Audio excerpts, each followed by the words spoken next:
시험을 이기는 원리라고 하는 제목으로 그 말씀을 선포하겠습니다. 오늘 우리의 삶은 문제의 연속입니다. 잠시도 편할 날이 없습니다. 하나의 문제를 해결하면 또 다른 문제가 그 자리를 메웁니다. 그래서 오늘 본문은 인생을 시험을 만나며 사는 존재라고 정의를 해주고 있습니다. 여러분은 지금 어떤 문제를 만나셨습니까? 어떤 문제로 인하여 고민하고 눈물 흘리십니까? 자, 오늘 본문 2절을 펼쳐보시면은 내 형제들아라고 본문을 시작하고 있습니다. 자, 여기 형제들은 특별히 예수님 때문에 핍박을 받아 사방으로 흩어졌던 사람들을 이야기합니다. 사도행전을 읽어내려가다 보면은 이들의 기도를 짐작해 볼 수가 있습니다. 이들의 기도는 자기의 안위를 위해서 기도한 것 아니었습니다.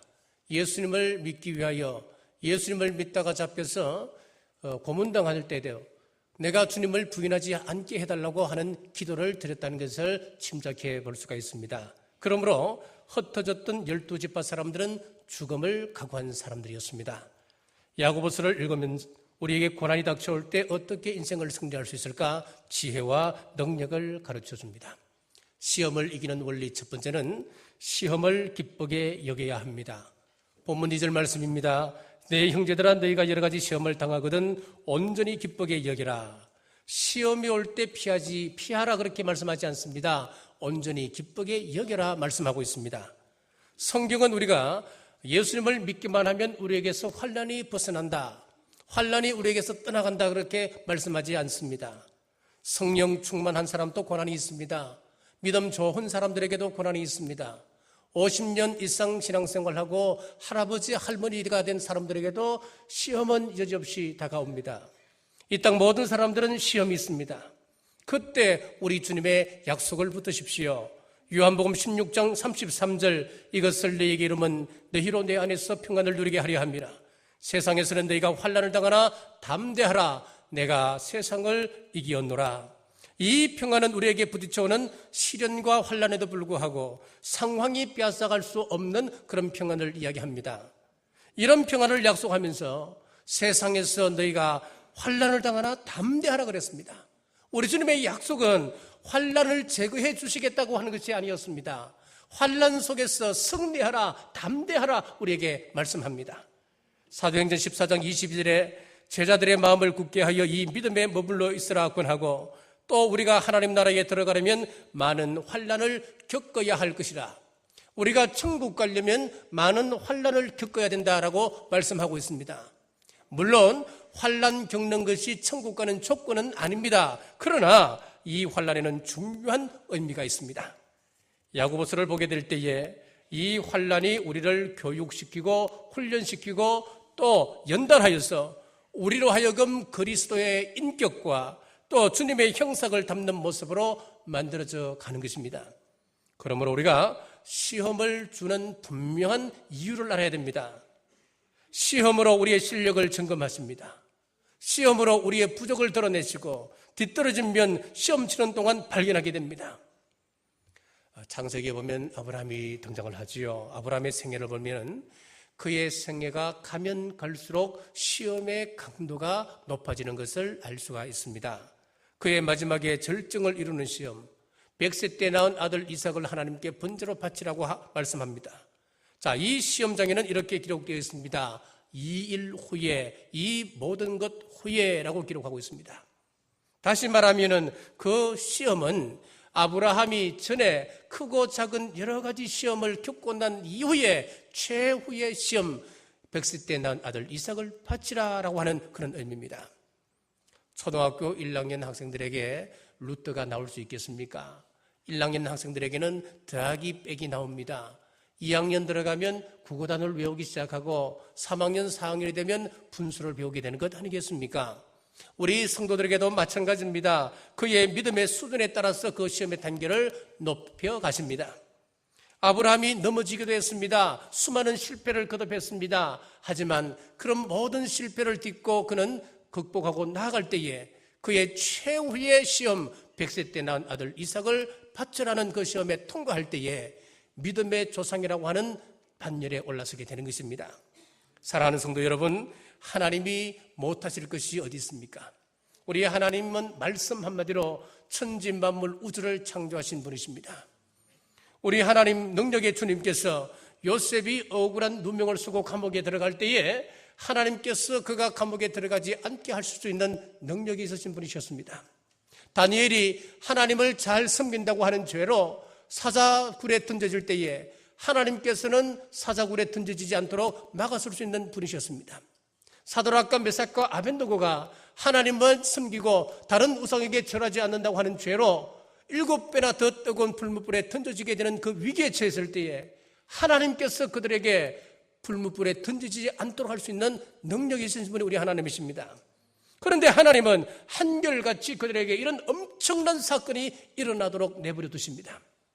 그 결과 그들이 어떻게 되었습니까? 성경책에 기록되어서 기리기리 빛날 위대한 믿음의 사람들로 기록되고 있습니다.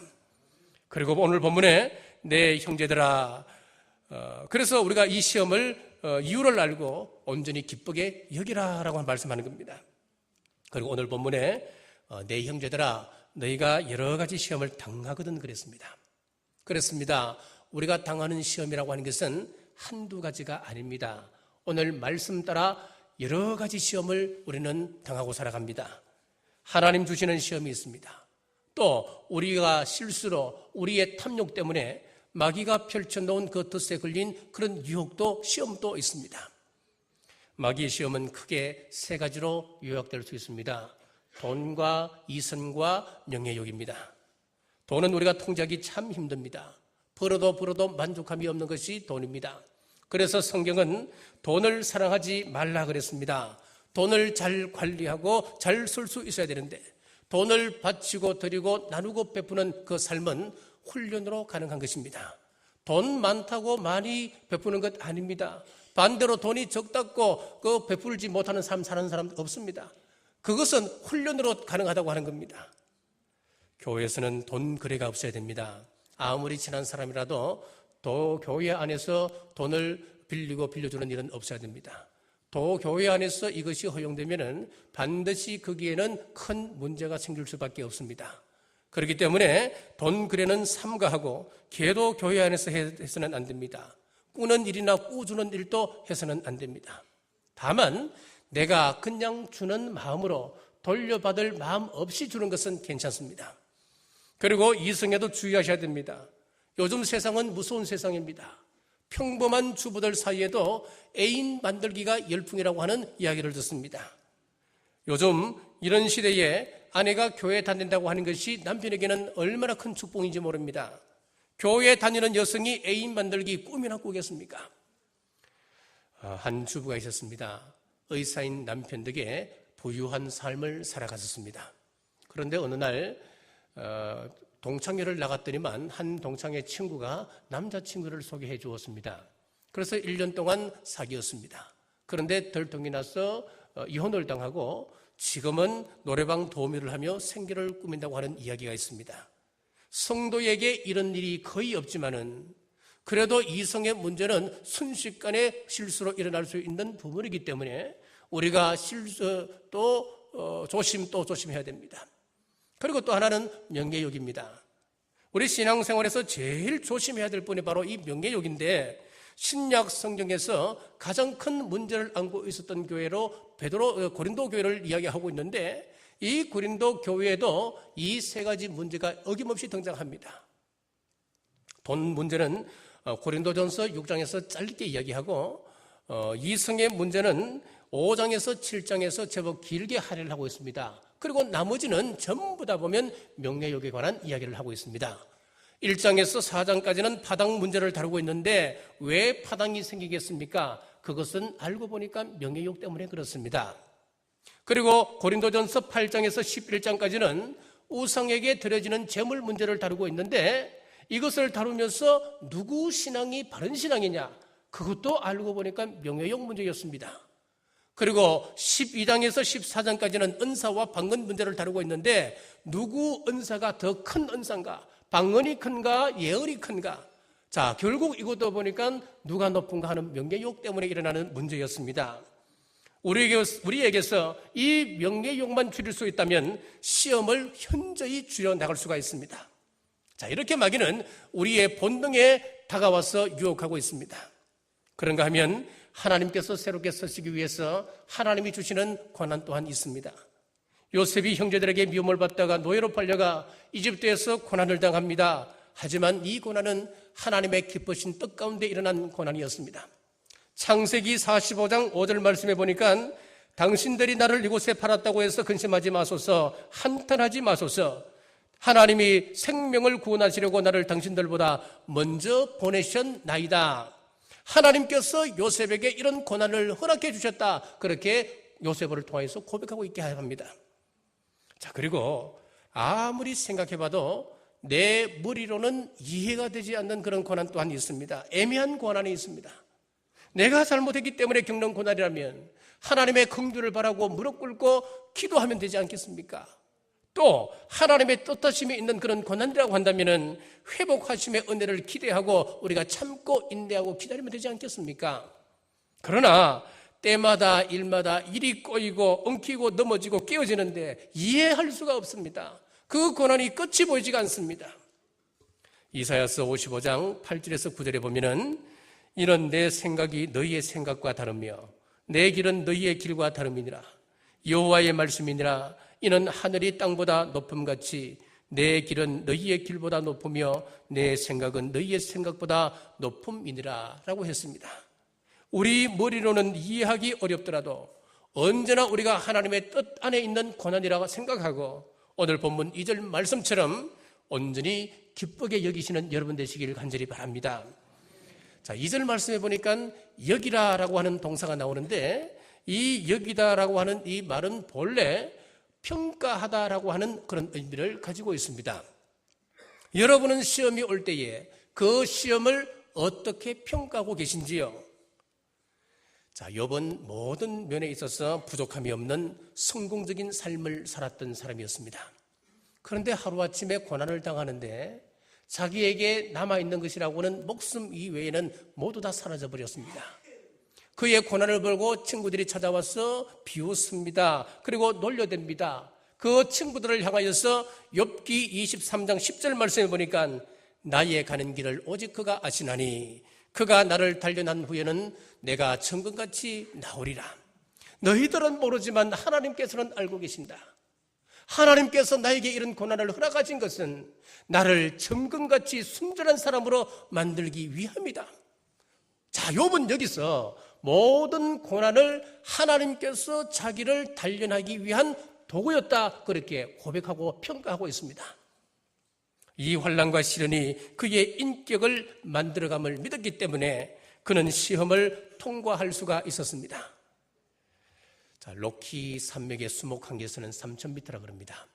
그런데 이 수목 한계선에 있는 나무들은 고든 나무가 하나도 없습니다. 전부 다 비틀어져 있습니다. 수백 년, 수천 년이 되어도 그 나무 크기를 보면은 평지에서 10년, 20년 자란 나무보다 훨씬 굵기가 가늡니다. 자, 그런데 세계적인 명품 바이올린은 이 수목 한계선에 있는 나무들로부터 탄생을 한다는 겁니다. 수많은 세월 동안 세찬 바람과 눈비에 시달리다 보니까 그의 성장 속도는 느리지만은 그리고 구부러지고 비틀어져 있지만은 재질이 단단하고 성숙한 나무가 되어서 최고의 명품을 만들기에 조금도 부족함 없는 나무로 되어져 간다고 하는 것입니다. 그러므로 시험 앞에서 여러분들이 이 시험을 통해서 하나님 저를 무엇으로 만들길 원하십니까? 하나님께서 저를 어떤 명품으로 만들어 가시려 이런 시련을 저에게 주셨나이까? 질문하며 고난이 올 때 기쁘게 여기시는 남부교회 온 성도들 되시길 주님의 이름으로 축복합니다. 그리고 두 번째, 시험을 이기는 원리는 인내를 만들 줄 알아야 합니다. 3절 말씀입니다. 이는 너희 믿음의 시련이 인내를 만들어내는 줄 너희가 알미라. 하나님 허락하여서 내가 지금 고난을 당한다. 그리고 하나님은 내가 망하도록 내버려 두시지 않는다. 그리고 시험에는 반드시 열매가 있다. 이것을 안다는 겁니다. 자, 강한 군인은 이 따뜻한 실내에서 만들어지지 않습니다.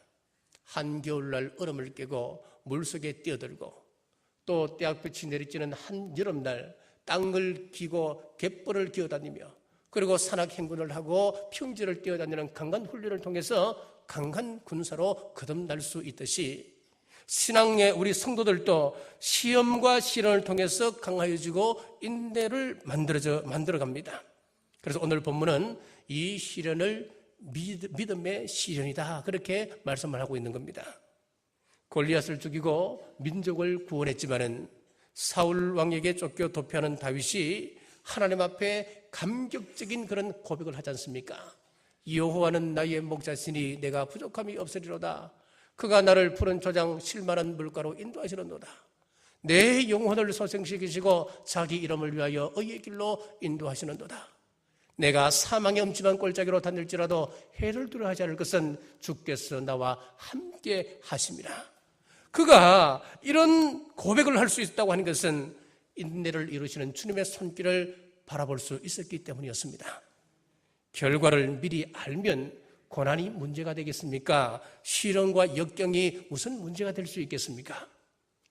자, 예를 들어서 우리나라가 일본하고 축구 경기를 하는데 축구를 보지를 못했습니다.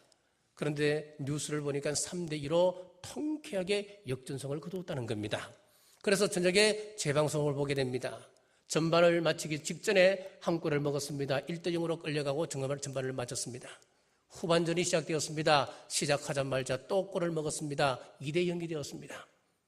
자, 후반전에 2골을 넣는다. 참 힘든 일이지요. 그때 여러분은 TV를 시청하면서 재방송을 볼 때에 어떤 생각을 하십니까? 조급해 하십니까? 아니지요.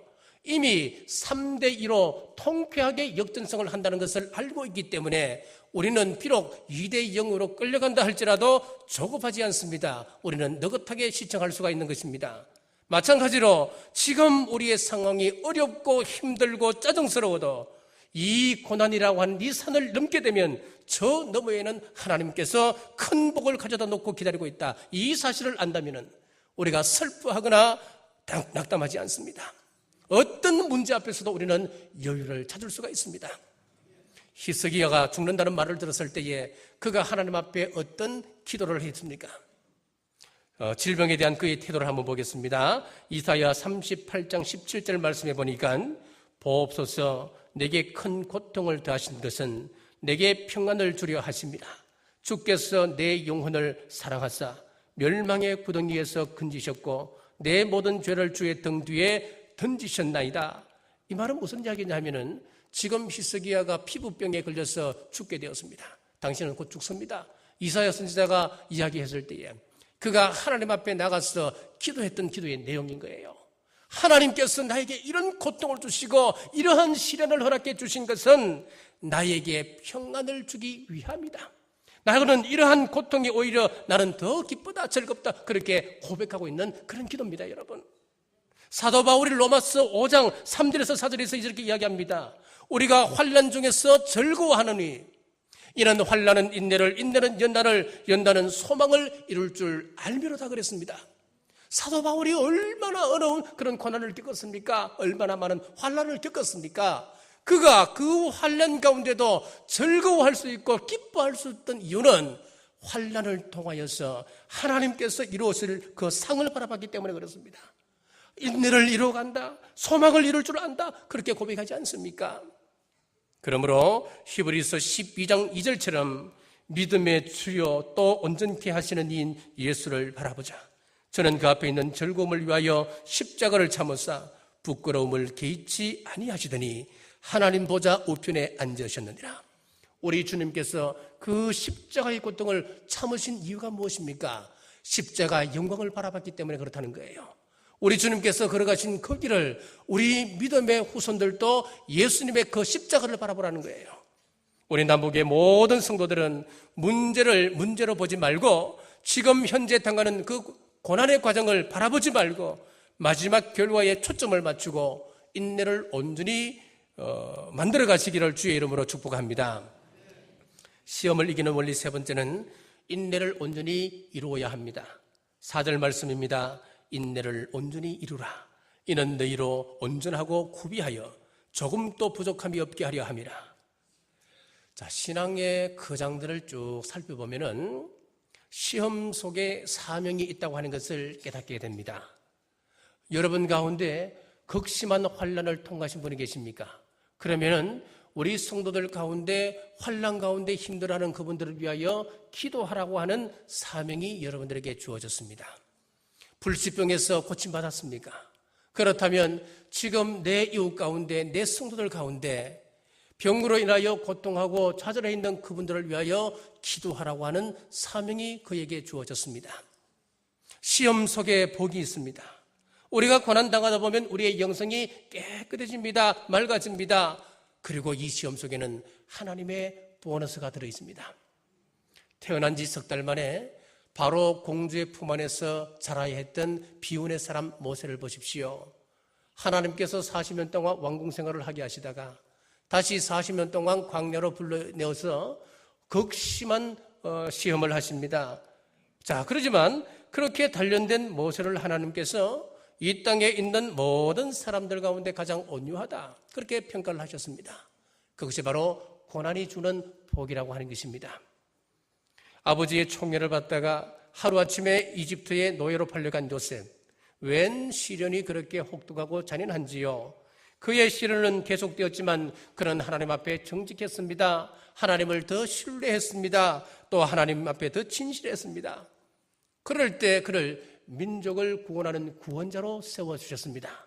이것은 무슨 이야기입니까? 고난의 복이라고 하는 것입니다. 오늘 우리 장로님께서 기도를 하셨는데 오늘 이 말씀하고 어떻게 그렇게 똑같은 그런 기도를 해주시는지 제가 깜짝 놀랐습니다. 자, 하나님께서 그렇게 감동을 허락해 주시리라 믿습니다. 오늘 한국이 세계적으로 이렇게 부강한 나라로 이렇게 떠오르게 된 것은 한국 전쟁이라고 하는 시련을 극복했기 때문입니다. 전쟁 때에 수백만 명이 죽었고 또 전쟁 이후에도 그 후유증으로 많은 사람이 고통을 당했습니다. 그러나 그 고통 가운데 오직 하나님만 바라보았습니다. 하나님만 의지하고 기도하고 신앙으로 승리해 나갔습니다. 결과 지금 대한민국은 세계가 놀라는 경제 성장을 이루고 있고 선교적으로 보면 미국 다음으로 수많은 선교사를 파송하는 선교 파송국이 되었습니다. 더 놀라운 것은 1991년 9월까지 세계 여러 나라의 도움을 받는 수혜국이었습니다마는 1992년도부터는 우리가 이제는 도리어 다른 나라를 도와주고 베푸는 나라가 되었습니다. 이것은 세계 역사상 유례가 없는 이야기입니다. 도움을 받던 수혜국에서 불과 몇 년 만에 우리가 도움을 주는 나라로 이렇게 부강한 나라가 되었다. 여러분, 이것은 다른 것으로 설명할 수가 없습니다. 고통이 올 때 자포자기하지 아니하고 더 신앙으로 나아가 이겼기 때문에 우리 하나님께서 복을 허락해 주신 것입니다. 만일 고난이 없고 평안하다면 우리가 하나님 앞에 나가서 이렇게 예배드릴 수 있겠습니까? 더 신앙으로 성숙해질 수 있겠습니까?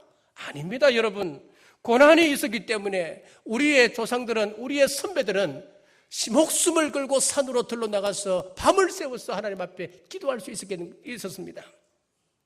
하나님께서 우리에게 큰 은혜 주시려고 먼저 비극을 이 나라에 보내주셨습니다. 그러므로 우리 성도들은 시험에 대한 해석을 새롭게 해야 됩니다. 우리는 흔히 신앙에 있어서 하나님의 절대적인 주권만 강조하는 경향이 있고 또 어떤 사람은 인간의 책임만을 강조하는 그런 경향들이 있습니다. 우리가 논리적으로 보면 모든 것은 하나님의 예정 가운데, 하나님의 섭리 가운데 우리는 모든 것이 들어있습니다. 자, 그러나 오늘 말씀해 보니까 분명히 이루라 그랬습니다. 그것은 우리가 해야 할 부분이 있다는 이야기입니다. 하나님의 주권과 우리의 책임이 평행하게 평행선을 이루어야 된다, 그 말씀입니다. 그래서 빌립보서 2장 12절 말씀에 보면 두렵고 떨림으로 너희 구원을 이루어라, 그렇게 말씀하고 있습니다. 구원을 이루어라, 이것이 도대체 무슨 이야기입니까? 분명히 믿음으로 구원받았습니다. 우리는 하나님 앞에서 의롭다고 칭함을 받았습니다. 이것을 칭의 그럽니다. 구원받았으니까 이제는 우리가 죄책감을 다 내려놓고 우리가 이 세상 속에서 자유하며 마음껏 만끽하며 우리는 살아가도 된다, 그 이야기입니까? 마음대로 살아갈 수 있다. 왜? 이미 구원을 받았으니까. 그런 논리로 나가면 구원파와 우리 기독교가 무슨 차이가 있습니까? 아닙니다, 여러분. 여기서 오늘 보니까 두렵고 떨림으로 너희 구원을 이루어라, 이 말씀은 구원받은 자답게 우리가 이 세상을 살아가라, 이 말이에요. 그래서 우리가 성화의 삶을 우리는 성경은 늘 강조를 합니다. 사랑하는 성도 여러분, 우리는 구원받은 백성입니다.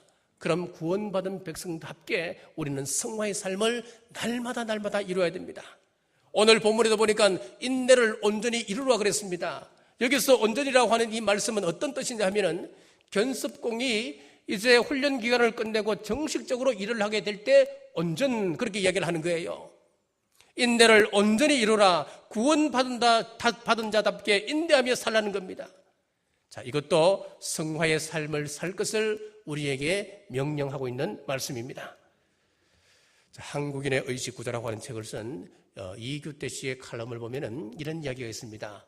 한국이 참 장점이 많은 그런 민족임에도 불구하고 다음과 같은 몇 가지는 꼭 고쳤으면 좋겠다. 그 가운데 하나가 쿼터리즘입니다. 이 쿼터리즘이라고 하는 것은 4분의 1을 쿼터라고 그러지 않습니까? 쿼터리즘은 1시간을 60분으로 봤을 때에 4분의 1로 나누면 15분을 이야기합니다. 그래서 15분 주의, 그렇게 이야기하기도 하지요. 자, 이 15분 주의, 쿼터리즘은 무슨 이야기냐면은 한국 사람들은 인내심이 부족해서 15분을 넘기기가 참 힘든다는 겁니다. 그래서 신문을 보더라도 15분을 넘기지 못하고, 밥을 먹어도 느긋하게 서로 대화하며 외국 사람들은 1시간 넘게 식사를 하는데 한국 사람들은 15분 이내에 모든 것이 끝나버립니다. 그리고 줄을 서서 기다릴 때도 15분이 지나버리면 화를 참지를 못한다는 겁니다. 짜증을 부리고 괜히 옆에 있는 사람 시비 붙고, 그래서 칼부림이 나기도 하는 그런 민족이 우리 민족이라는 거예요. 그래서 우리가 좀 느긋하게 사는 훈련을 해야 됩니다. 추운 겨울이었습니다. 어느 교단 선교부에서 선교사 면접을 보는데 새벽 3시에 면접을 본다고 공고를 붙였습니다.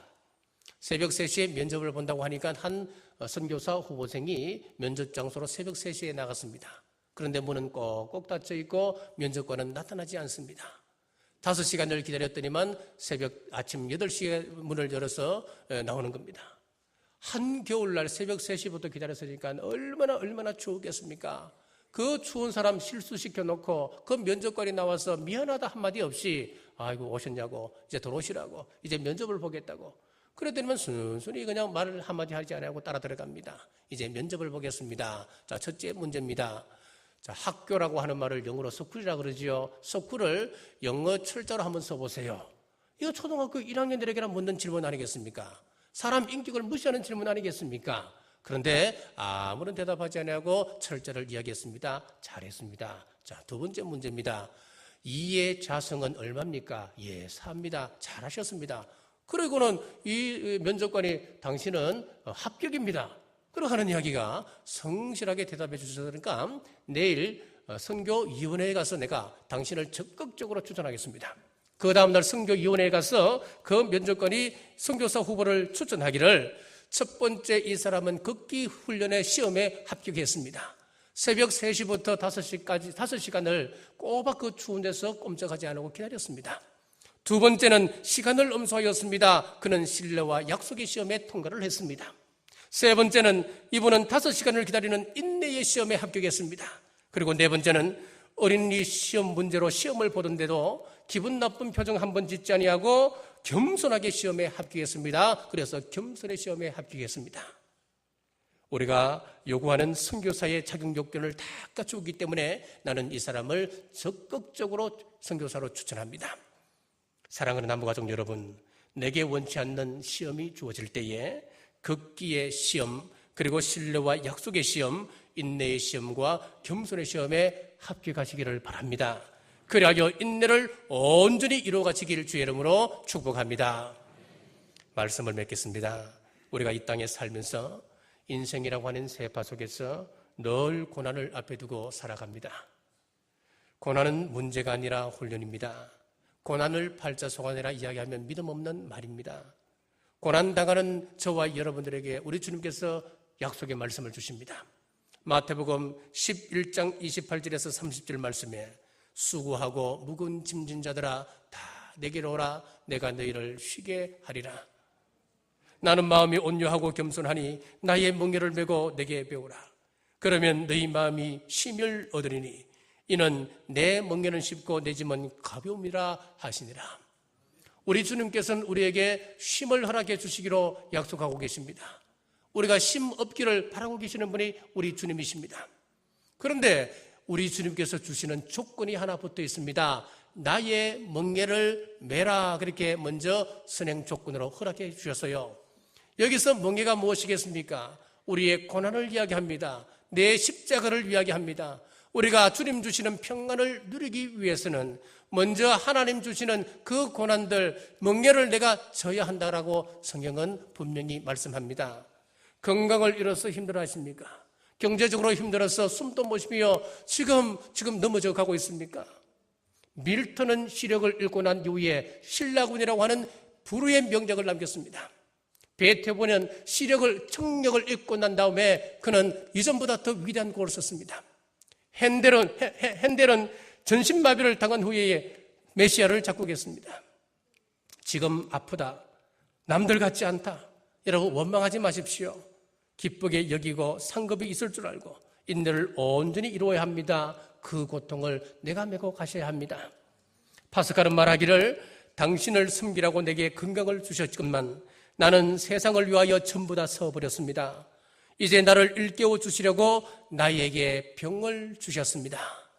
C.S. 루이스는 사람에 따라서 무서운 일이 일어나기 전에는 하나님께 귀를 기울이지 않는 습성들이 남아있다. 그러므로 고통이라고 하는 것은 귀머거리에게 알아듣도록 하는 하나님의 확성기다라고 했습니다. 그러므로 힘들어 죽겠다, 나는 안 된다, 못한다, 때려치우자, 믿음의 말은 우리에게서 버려버리고 우리가 불 가운데로 물 가운데로 지날지라도 내가 너와 함께 하겠다, 우리 약속의 하나님의 말씀을 의지하고 해보자, 할 수 있다, 하나님은 내 편이다, 믿음의 언어, 소망의 언어를 사용하심으로 믿음대로 시험을 넉넉히 이기시는 우리 남부교회 온 성도들 되시길 주님의 이름으로 축복합니다. 기도하겠습니다. 아버지 하나님, 우리에게 이 땅을 살게 하심을 감사합니다. 우리의 삶은 시험의 연속입니다. 이 시험 속에 고난을 기쁘게 여기고 시험에는 반드시 열매가 있음을 알고 인내를 온전히 이루는 우리 모두 되게 하여 주옵소서. 이 환난 속에서 온전히 훈련되어서 그리스도의 인격, 주님의 형상을 닮은 강한 군사 되어서 이 마지막 때 환난을 넉넉히 이기고 천국 가게 하여 주옵소서. 다시 오실 예수님 이름으로 간절히 기도드리옵나이다.